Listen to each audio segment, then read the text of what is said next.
Hubo primero un acercamiento intelectual. Yo había escuchado su nombre, había escuchado como acerca de su lugar en los debates intelectuales de los años 60 y 70 en el mundo en general, pero en particular en México y América Latina. Después yo tuve la oportunidad de conocerlo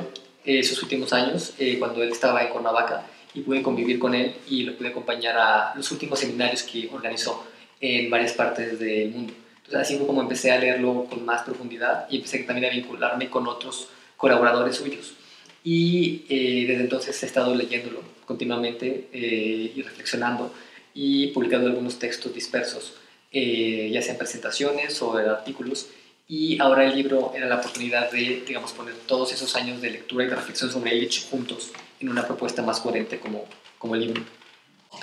Sí, yo creo que la radicalidad de posturas como la de Illich sí es un, digamos, ingrediente necesario para la discusión y la teoría y la práctica de la izquierda mexicana.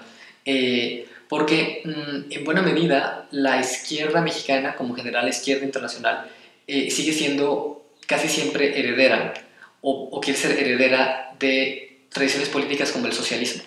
Y Illich representa la introducción a los debates teóricos y políticos y económicos de otra tradición,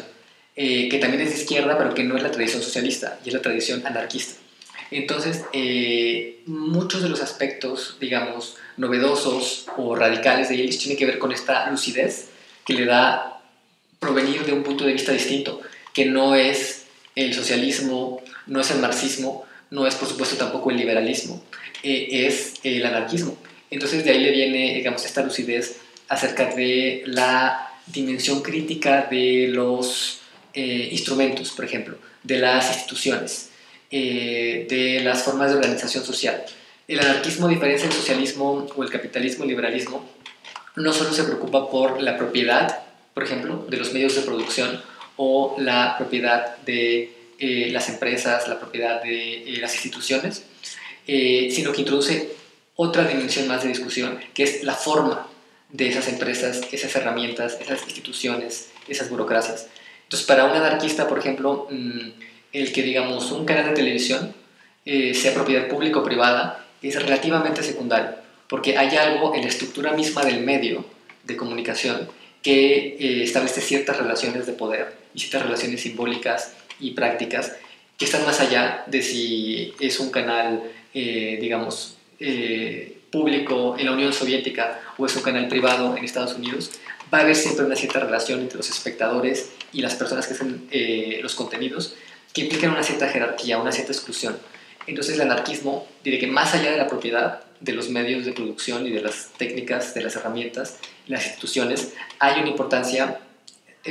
todavía más profunda en cuál es su forma y cuál es el tipo de relación que instituyen entre las personas. Entonces yo creo que esa radicalidad que introduce Illich en su crítica es un ingrediente que en muchos sentidos hace falta en la discusión intelectual, sobre todo de izquierda en México. Para Illich, la principal crítica que se le puede hacer al sistema escolar obligatorio es que precisamente termina generando más desigualdad y más exclusión de la que resuelve. Y esto es porque al convertir en la educación en un sistema obligatorio y universal, todo el mundo tiene que participar en lo que llama una especie de lotería obligatoria. Entonces todo el mundo tiene que participar, pero al final solo unos cuantos ganan. Y lo que se termina recibiendo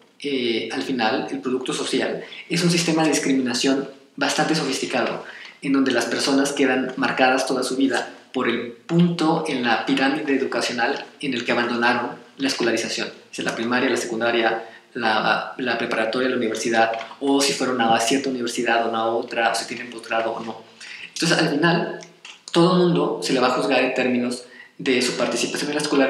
escolarización, pero solo unos cuantos que ya empezaron privilegiados van a terminar la pirámide de niveles o van a obtener los grados más codiciados, que le van a permitir a su vez tener empleos mejor remunerados, más prestigio social y continuar el ciclo de exclusión y discriminación. Ahora, dentro de esa lógica que Illich define y denuncia, creo que movimientos estudiantiles, como los que mencionas en las universidades mexicanas, desde la huelga de la UNAM hace ya casi 20 años, a los más recientes, y tienen todo el sentido del mundo, porque ellos están trabajando una crítica política y un movimiento social dentro de la lógica de la escolarización. Y dentro de esa lógica, la escolarización realmente tiene un valor educativo, intelectual, de conocimiento secundario. En el sistema escolarizado que denuncia Illich, la educación es esencialmente una credencial de participación social, sin la cual no puedes tener acceso a los empleos asalariados y no puedes tener acceso a muchas otras formas de participación social. Entonces, en esa medida, yo creo que los movimientos estudiantiles son fundamentales, porque yo creo que toman, digamos, como el valor básico de la educación como credencial o como requisito de participación y exigen que ese requisito sea igualitario. Digamos, entonces yo creo que es una lucha completamente legítima y completamente coherente. Ahora, lo interesante sería, y creo que de alguna manera puede estar presente, si esos movimientos estudiantiles pueden ir un poco más allá y darse cuenta de que entonces un primer paso sería esa universalización al acceso de las credenciales de participación social que solo otorga la educación, porque es injusto e inaceptable que solo algunos cuantos reciban esas credenciales o algunos reciban unas más valiosas que otras. Pero quizás lo interesante sería si los movimientos estudiantiles pueden ir más allá y darse cuenta que el problema de fondo es que exista ese sistema en primer lugar, que tenga que haber esa expedición de credenciales, que tienen una relación secundaria con el conocimiento, solo son eso, un documento que te permite participar. Y si no valdría la pena empezar a introducir en el debate y en la lucha política la discusión acerca de si se puede organizar el conocimiento y la participación social de una manera que no sea de principio tan excluyente. Hay, digamos, una dimensión de la crítica de Illich que no solo no ha dejado de ser relevante, sino que se ha vuelto incluso más urgente, que tiene que ver con la relevancia de la obtención de credenciales curriculares y la acumulación, que como mencionaste llama el capitalismo curricular, para obtener los mejores trabajos posibles y las mejores remuneraciones posibles. Ahora, eso sigue siendo en gran medida cierto, pero hay un nuevo elemento que ha radicalizado la situación, que es que cada vez más hay una disociación entre la obtención de las credenciales y la participación social de hecho que se pueda obtener. Entonces, ahora incluso la situación es más urgente, porque hay una crisis profunda en el fundamento que era de hecho la legitimación de ese sistema que Illich denunciaba. Ahora ya ni siquiera la obtención del capital de los currículos, como con esta actitud de capitalismo curricular, puede garantizar obtener su objetivo, que son un trabajo asalariado con seguridad, con certeza, prestaciones de largo plazo, etc. Ahora, el sistema económico se caracteriza por una disociación entre ambas cosas, que de hecho eso representa una crisis de la legitimación del capitalismo, que se ha vuelto incluso más profunda. Eso hace que otras ideas de Illich se vuelvan también más relevantes, como su idea del desempleo creador. Esta idea de que hay que encontrar otras formas de organizar la producción y el consumo y la participación social y la cooperación social que no pasen necesariamente por el empleo asalariado. Eso, digamos, fue una crítica pertinente desde hace 40 años, pero ahora lo es más porque, de hecho, incluso está desapareciendo la posibilidad económica de que existan empleos asalariados o se está reduciendo cada vez más. Bueno, el anarquismo mexicano tiene una tradición importante desde el siglo XIX que ha tenido muchas vetas. Y ha sido interesante que, de hecho, una de esas vetas ha sido la dimensión anarquista, que tiende a ser olvidada por, digamos, esta criminalización de los grupos anarquistas, que el anarquismo en la organización social. Digamos, en México hay una tradición importante anarcosindicalista y mutualista, de tradiciones de un anarquismo, digamos, que está basado en buscar en la práctica de la lucha social otras formas de relación social, digamos, más libres, más emancipadas, que puedan prefigurar después otra sociedad que en general sea más libre y más emancipada. Y de hecho en México también la tradición anarquista más desprestigiada, que es la de la propaganda por el acto, la de cometer actos terroristas para matar a políticos o a figuras importantes, no fue tan importante como en Europa o en Estados Unidos. Creo que también en México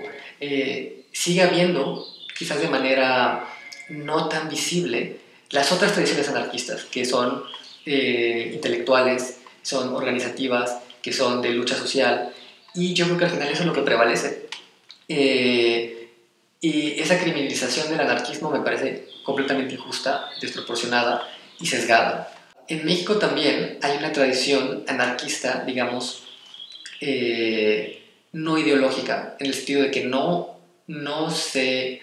atribuye pertenecer a la tradición anarquista original, pero que en la práctica lo son. Y pienso aquí en concreto del zapatismo y el neozapatismo, que son tradiciones de lucha política, de organización social, de reflexión intelectual, que empatan completamente con muchos fundamentos de la teoría anarquista. Esta idea, esta confianza en la organización a pequeña escala de las comunidades, esta confianza en las facultades de acción autónoma de grupos y de individuos. Eso está ahí en general en la tradición campesina de México, que se expresó, por ejemplo, en la lucha de Zapata, en la Revolución, pero sobre todo también en el mundo contemporáneo, en el neozapatismo. Bueno, el primero sería El hombre rebelde, de Albert Camus, que creo que es una de las, digamos, como postulaciones más lúcidas sobre el sentido de la dignidad humana en el siglo XX, justo en el contexto de estas, digamos, otras contraproductividades políticas que serían los totalitarismos, por un lado, o los excesos del mercado y el capitalismo por otro. Yo creo que El hombre rebelde de Camus es una de las principales fuentes para pensar esta posibilidad de una crítica moral y política más profunda. Yo siento que uno de los principales lectores, uno de los principales traductores, digamos, de esta distinta sensibilidad es Gabriel Said.